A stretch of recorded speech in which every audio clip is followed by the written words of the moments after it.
Bonjour à tous, bienvenue sur l'étoile de l'univers. Je vais aujourd'hui vous parler de la pleine lune du 3 juillet 2023 à 11,19 du Capricorne à 11h35 GMT. Sur la feuille, j'ai oublié de rajouter GMT. C'est la première pleine lune de l'été sous le signe du Capricorne. C'est le signe le plus ambitieux du zodiaque. Le Capricorne est un signe de terre, donc c'est un temps d'écoute intérieure, de connexion à soi, pour une meilleure connaissance de soi. Cette pleine lune nous relie à nos émotions, à nos valeurs. Les énergies de cette pleine lune mettent en avant le côté professionnel, social et le côté familial.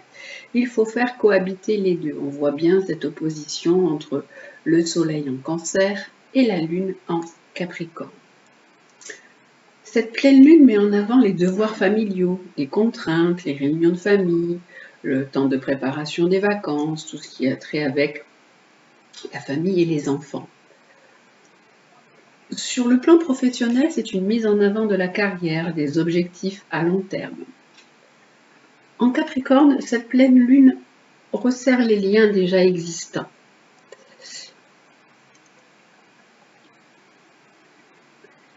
Il faut faire attention avec Mars, Vénus en Lion en carré à Uranus, parce que cette pleine lune peut faire émerger des disputes et des conflits avec la famille, les collègues, les patrons, les supérieurs hiérarchiques, provoquer de la frustration et des conflits entre les différentes générations. Je vais commencer par les conjonctions. On peut voir le Soleil conjoint à Mercure. En Cancer, ça donne une intelligence émotionnelle qui est présente, l'environnement qui joue sur les sentiments. Les liens sont proches, la famille, là, peut nous ramener à l'enfance, aux enfants, on peut prévoir les vacances, structurer la vie familiale, s'occuper de tout ce qui est préparation, les colonies, les crèches, les séjours, les examens, avec ce Mercure conjoint au Soleil. On a la lune en Capricorne. Cette lune en Capricorne nous donne un besoin de stabilité, un côté responsable, efficace, une recherche de stabilité entre le travail et la famille, un besoin de structure qui nous relie à nos émotions, à nos valeurs. Parmi les conjonctions, on peut voir aussi Vénus conjoint Mercure en Lion. Alors Vénus en Lion, elle est tout amour, elle a besoin de s'exprimer. Mais on peut également voir que Vénus est conjointe à la lune noire. Donc on peut ressentir un manque d'amour, on peut se sentir privé d'amour. Vénus est conjointe à Mars, la passion peut être forte, c'est un aspect amoureux, ça parle d'exaltation, ça parle d'amour-passion, d'amour-combat. Vénus est conjointe à Mars et en carré à Uranus. Donc Vénus carré à Uranus, avec un tel aspect, il ne faut pas s'attendre à des situations classiques ou banales. Les amours peuvent être éruptives, orageuses, tumultueuses ou conclues dans la précipitation. Il peut y avoir également des cassures.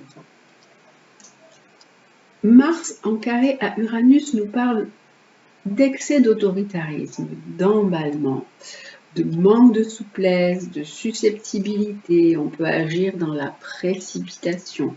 Il faut faire attention aux accidents parce qu'il peut y avoir des prises de risques.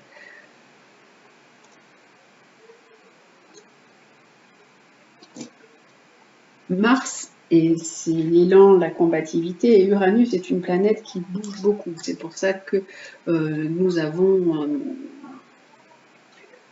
un aspect qui est assez propice aux accidents. Donc attention.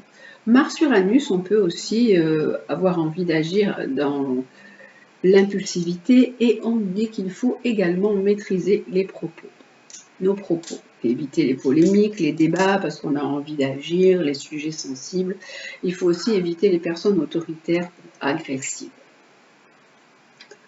En ce qui concerne les trigones, on a la Lune en trigone à Jupiter. Alors cet aspect nous donne de l'optimisme, de la générosité, vraiment une stabilité, de la douceur.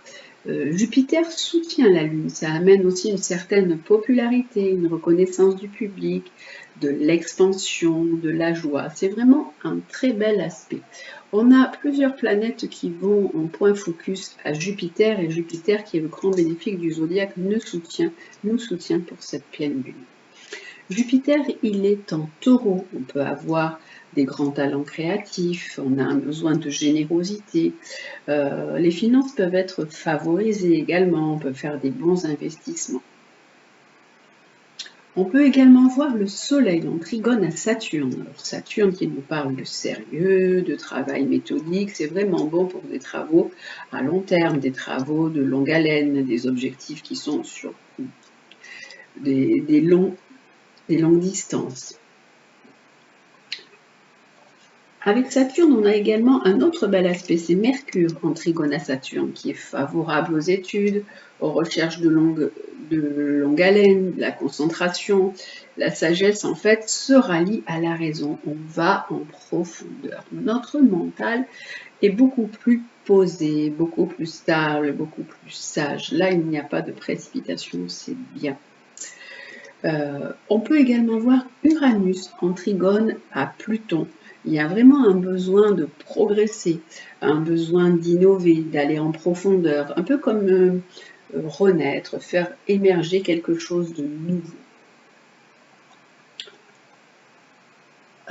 On va passer aux sextiles. Les sextiles, on a le Soleil qui est en sextile à Jupiter. Alors ça, c'est également de la chance, de l'expansion, c'est bon pour les finances, c'est bon pour les nouvelles opportunités. On a Jupiter, il est vraiment en bel aspect. On a la Lune en trigone à Jupiter et le Soleil en sextile à Jupiter. On est vraiment bien soutenu par ce grand bénéfique du zodiaque pour cette pleine Lune.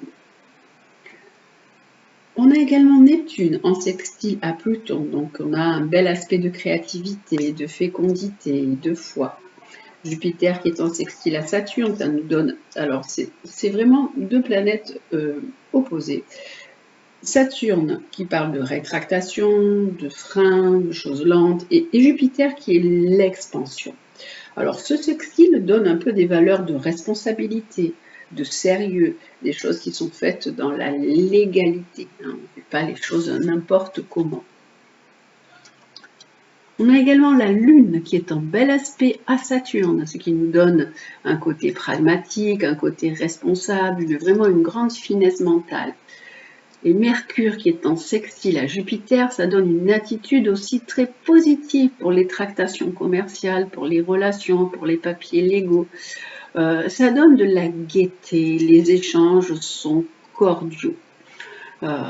Vraiment, cette pleine lune est bien soutenue grâce à Jupiter et à Saturne. On a également Uranus qui est en sextile à Neptune, ce qui nous donne de la foi, de l'intuition, un côté idéaliste et vraiment un besoin de croire en ses rêves, de se libérer, d'aller vers la nouveauté. On peut être aussi dans tout ce qui est artistique, par exemple la photo, l'art, l'artisanat.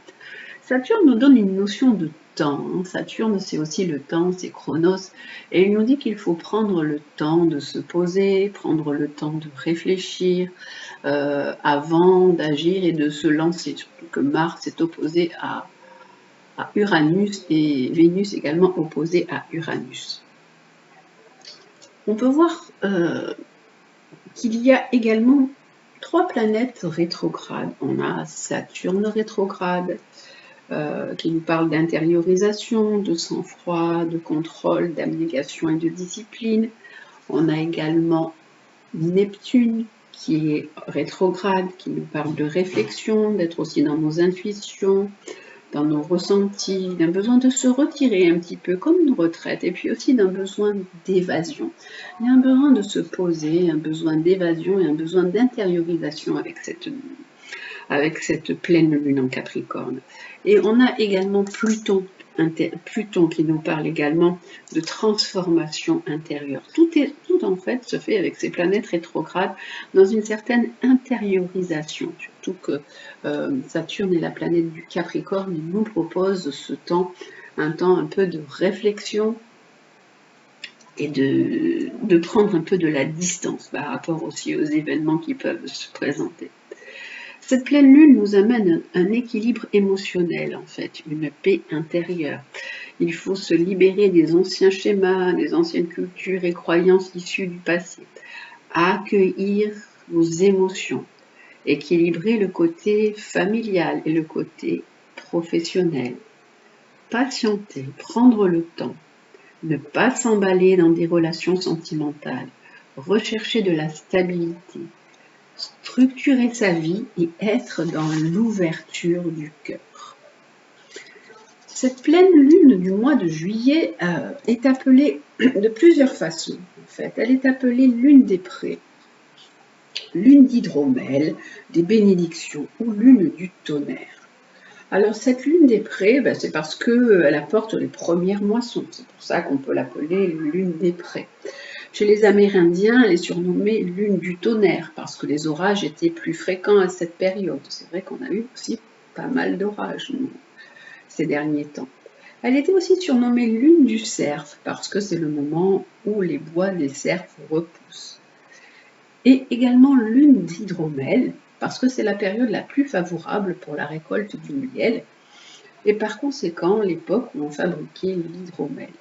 L'hydromel, c'est une boisson issue de la fermentation du miel, d'eau et de levure. Donc cette pleine lune, elle a beaucoup de noms différents, mais c'est une pleine lune en fait qui est riche, comme on peut le voir. Alors là, bien sûr, il y a une opposition, c'est simplement un petit tiraillement, et ce carré dans les relations sentimentales, qui peut être un petit peu gênant, mais en fait, elle est quand même bien soutenue par Jupiter et par Saturne.